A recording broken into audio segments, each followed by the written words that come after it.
আসসালামু আলাইকুম everyone, welcome back to my channel. আজকে আমি আপনাদেরকে বেবি সুইটের এই সহজ রেসিপিটি করে দেখাবো। এটি বিভিন্ন ডেজার্ট আইটেম ব্যবহারের কাজে ব্যবহৃত হয়। আমার ভিডিওটি আপনারা প্রথম থেকে শেষ পর্যন্ত দেখবেন, এখানে অনেক টিপস আছে আপনাদের জন্য। চলুন দেখে নিই আমি এটা কীভাবে বানিয়েছি। এখানে আমি একটি পাত্রে পাউডার দুধ নিয়ে নিলাম হাফ কাপ। তারপর আমি এখানে সুজি দিয়ে দিলাম হাফ চামচ। তারপর বেকিং পাউডার নিয়ে নিলাম 1/4 টিস্পুন। তারপর এখানে আমি ময়দা দিয়ে দিলাম হাফ স্পুন। তারপর আমি এখানে ঘি ব্যবহার করলাম হাফ স্পুন। আপনারা ইচ্ছে করলে এখানে বাটারও ব্যবহার করতে পারেন। আমি ভালো করে আগে মিশিয়ে নিব যাতে সবগুলো একত্রে মিশে যায়। আমি হাফ কাপ পরিমাণে করছি, আপনারা চাইলে 1 কাপ পরিমাণেও করতে পারেন, তবে পরিমাণটা ঠিক রাখলে অবশ্যই আপনাদেরটাও পারফেক্ট হবে। এখানে আমি লিকুইড দুধ দিয়ে নর্মাল টেম্পারেচারের দুধটা নিয়েছি, আমি এখানে আস্তে আস্তে মিশিয়ে দিব। পুরোটা একসাথে মেশাতে যাবেন না, হালকা হাতে আলতু করে একটু একটু করে মিশিয়ে দিবেন। এটি একটি সফট ডো বানাতে হবে। আমি কিছুক্ষণ এভাবে মিশিয়ে দিব, ডলে ডলে এভাবে।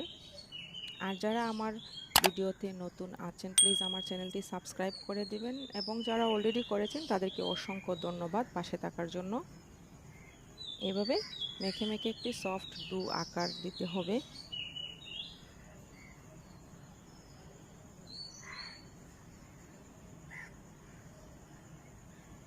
আমার এখানে আরও একটু দুধ অ্যাড করতে হবে। আমি সামান্য পরিমাণে লিকুইড দুধ অ্যাড করে দিব।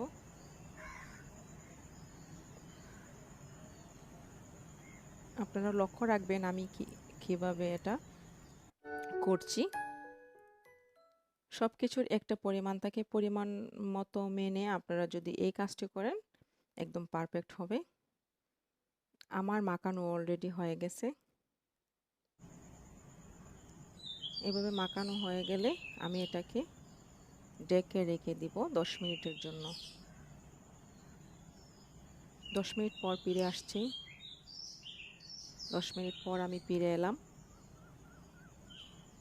আমার ডোটা একদম সফট হয়ে গেছে এবং স্টিকি হয়ে গেছে। আমি ছোট ছোট ডো নিয়ে এভাবে হাতে গুঁড়িয়ে বল আকারে দিব। ডোটা খুবই ছোট হতে হবে, কারণ যখন আপনারা তেলে ছাড়বেন তখন এটা ফুলে দ্বিগুণ হয়ে যাবে। এই ডোটা দিয়ে গোলাপ জামুনও বানানো যাবে।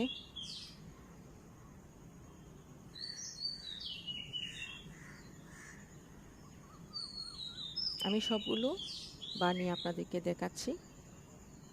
আমার সবগুলো বানানো হয়ে গেছে, এখন বাজার পালা। চলুন দেখে নেই কিভাবে আমি ভেজে নিয়েছি। এখানে প্যানে আমি সয়াবিন তেল দিয়ে দিলাম। তেলটা বেশি গরম করা যাবে না।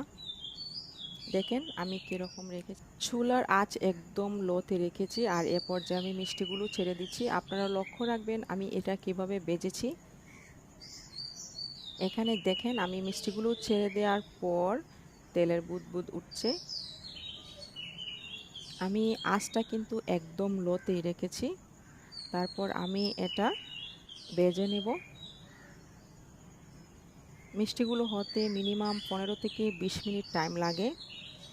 একদম লোতে রাখতে হবে। আর যদি চুলার আঁচটা বেশি হয় তাহলে উপরটা ড্রাই হয়ে যাবে এবং ভেতরটা কাঁচা থাকবে।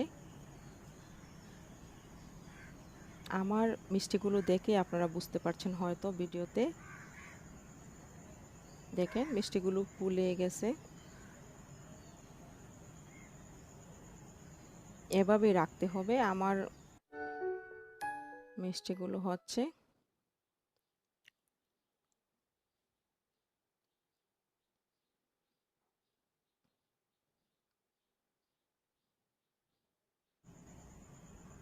প্রথম ধাপ হতে আমার 7-8 মিনিটের মতো সময় লেগেছিল। তারপর আমি আস্তে আস্তে নেড়ে ছেড়ে উল্টে দিব। উল্টে দিয়েছি, এক পাশ হয়ে গেছে আমার। মিষ্টিগুলো ফুলে উঠেছে। এভাবে হালকা হাতে নেড়ে ছেড়ে মিষ্টিগুলো ভাজতে হবে। একদম লো ফ্লেমে মিষ্টিগুলো ভেজে নিতে হবে। আমার মিষ্টিগুলো ভাজা হয়ে গেছে, আমি এরকমই রাখবো কালারটা। আপনারা যদি আরও রাখতে চান, আর একটু ডিপ করে নিতে চান, তাহলে আর একটু সময় বসিয়ে রাখবেন। এখানে আমি শিরা বানিয়ে নিচ্ছি। এখানে আমি হাফ কাপ চিনি দিয়েছি এবং হাফ কাপ পানি দিয়ে শিরা বানিয়ে নিব।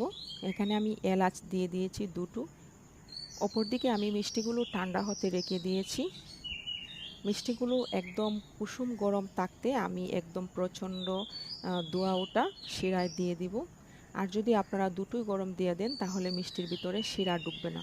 আমার মিষ্টিগুলো কিন্তু ঠান্ডা ছিল, কুসুম ঠান্ডা ছিল।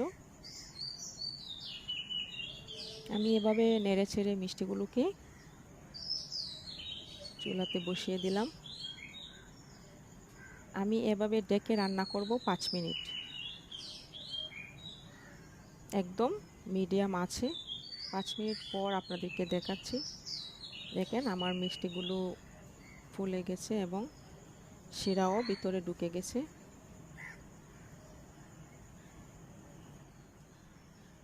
এটাকে আমি এভাবেই রেখে দিব। 1 ঘন্টার জন্য আমি এভাবেই রেখে দিব শিরার মধ্যে ডুবিয়ে। 1 ঘন্টা পর যখন ঠান্ডা হবে, চুলা থেকে নামিয়ে 1 ঘন্টা পর যখন ঠান্ডা হবে, তখন মিষ্টিগুলো আমি সার্ভ করব। 1 ঘন্টা পর যে শিরাটুকু আছে, ওটুকুও খেয়ে নেবে মিষ্টি।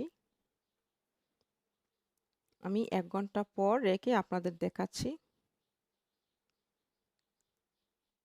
1 ঘন্টা পরে আমার মিষ্টি ছিল এই রকম। আপনারা বাসায় ট্রাই করবেন।